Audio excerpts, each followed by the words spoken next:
नमस्कार. मालिकेच्या आजच्या भागामध्ये आपल्याला पाहायला मिळणार आहे की मानसी ही आलेली असते आणि ती दिव्यात तेल घालत असते. त्याचवेळी तेजसही तिथं आलेला असतो. तेजस म्हणत असतो, आवडेल का? आवडलं का आमचं कुटुंब? तर मानसी म्हणत असते, हो. मग या कुटुंबाचा भाग व्हायला आवडेल का? हा प्रश्न तेजस मानसीला करत असतो. तेव्हा मानसी म्हणते, हो. आणि त्याचवेळी तिच्या लक्षात येतं की तिच्या शेजारी तेजस नाही आहे.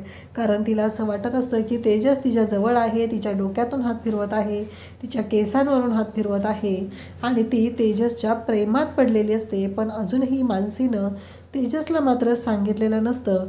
तेवढ्यात समयीचा चटका लागतो आणि तिच्या लक्षात येतं की नाही, आपलं काहीतरी चुकतंय, आपण वेगळ्याच दुनियेत होतो.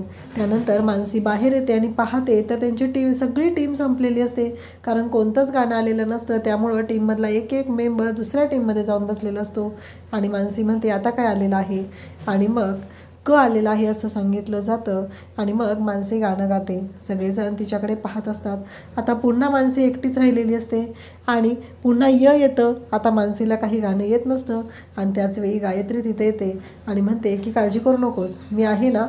आणि मग यांचे जरी सूर एकत्र असले तरी हे सगळे माझ्याच तालावर नाचणारे आहेत, एवढं लक्षात असू दे, असं गायत्री मानसीला बोलून जाते. त्यानंतर आपल्याला पाहायला मिळतं दुसऱ्या दिवशी सकाळी बाप्पाच्या विसर्जनाची तयारी झालेली असते आणि आशुदादा तिथं बसलेला असतो आणि सगळेजण तिथं आलेले असतात. विनोद म्हणत असतो की काय चाललं याचं? हा आत्ता पण मला कळतच नाही आहे, काय समजायचं काय याचं? त्यावेळेस तेजस म्हणतो, असू दे. आणि मग तो म्हणतो की नाही रे, घेतलेली नाही आहे. मी सांगितलं होतं ना, मी गणपतीत हात लावणार नाही, मी नाही घेतलेली. आणि मग आबाही तिथं असते आणि सगळेजण काम करत असतात. रात्री खरंच खूप मजा आलेली आहे. काही झालं तरी काल खूप छान वाटलेलं होतं. मानसीही तिथे येते आणि म्हणते, झाली विसर्जनाची सगळी तयारी? त्यावेळेस इकडे आभा वगैरे सर्वजण बोलत असतात. ती म्हणत असते, काय आहे हे, नक्की काय समजायचं काय? त्या गायत्री वहिनी एक अशा करत असतात आणि ही मध्ये मध्ये येत असते. खरं तर आबाला मानसीचं वागणं अजिबात आवडत नसतं. ती म्हणत असते की हे आमचे न आवडणारे भाडोत्री, पण सगळ्या ह्याच्यात मध्ये मध्ये करायला पुढेच असतात सगळ्यांच्या. आणि इकडे आपल्याला पाहायला मिळतं की गीताचा फोन आलेला असतो आणि तेजसच्या आईला ती सांगत असते की हो, मी गार्गीला पाठवलेला आहे, पण पाहुणचार जरा जपूनच करा, नाहीतर भाऊजींना डाऊट यायचा. इकडे गार्गी आलेली असते आणि मानसीने फुलांच्या पाकळ्या तयार केलेल्या असतात. ती तयारी करत असते आणि गार्गी येऊन तिला धडकते आणि त्या पाकळ्या सगळ्या पडतात. इकडे गार्गीला येऊन तेजसने सावरलेलं असतं. गार्गी तेजसच्या मिठीत आलेली असते आणि मानसीला मात्र या गोष्टीचा खूपच मोठा धक्का बसलेला असतो आणि सगळेजण पाहत असतात. त्याचनंतर आपल्याला पाहायला मिळतं की आवा म्हणते की ही माझी मैत्रीण आहे आणि ती पण सांगत असते की हो, मी ना तुला आधीपासून ओळखते, तुम्ही ना मला सिनियर होता, खरंच टॉपर आहात तुम्ही, कॉलेजचे गोल्ड मेडलिस्ट आहात. तरीही तेजसला प्रश्न पडलेले असतात. आबा सांगते की हो, ही माझी क्लासमधली मैत्रीण आहे ना, कारण आम्ही दोघी कॉलेजला एकत्र नाही आहे, तिला आपल्या बाप्पाचं दर्शन घ्यायचं होतं म्हणून आलेली आहे. मग तिला दिनेश म्हणतो की अगं, काल तरी बोलवायचं होतं बाप्पाचं दर्शन घेण्यासाठी. त्यावरती लगेचच आभा सांगते की अरे, आज कुठं अजून बाप्पाला बाहेर आणलं आहे ना आपण विसर्जनासाठी, आता आहे ना, घेऊ दे ना मग.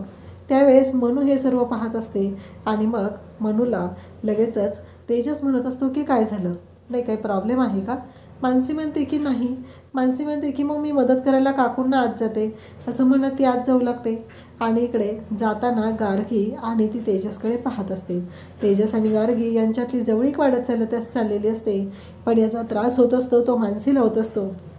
तेजस गार्गीला छान आहे म्हणून सांगत असतो आणि लाजून लाजून तिच्याशी बोलत असतो. तू म्हण असं ती म्हणालेली असते, तर तो ते तसं म्हणण्याचा प्रयत्न करत असतो.